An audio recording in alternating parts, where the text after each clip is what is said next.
En classe de CP, un élève issu d'un milieu aisé a une maîtrise de 1000 mots de plus qu'un élève de milieu modeste.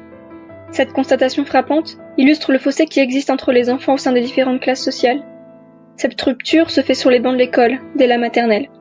Bien qu'elle ait pour vocation de mettre tous les élèves sur un pied d'égalité, l'école met en lumière et maintient malgré elle des disparités qui influencent le parcours scolaire de l'élève et par conséquent sa future vie d'adulte.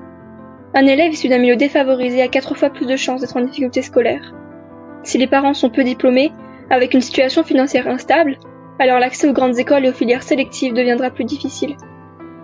À l'opposé de l'échelle sociale, celui à qui on a lu des histoires étant petit, qui a voyagé, celui qui est sorti au musée et au théâtre, a pu se forger un capital culturel solide, tandis qu'un élève ayant évolué dans un environnement défavorisé ne jouit pas de moyens suffisants pour accéder à cette même culture. Les inégalités sociales se reproduisent d'une génération à l'autre.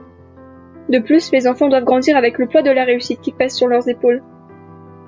Alors que les élèves préparés à faire de grandes études sont dans les starting blocks et prêts à entrer dans la compétition de l'entre-soi, presque la moitié des enfants issus d'une deuxième génération d'immigrés sont en situation de grandes difficultés scolaires.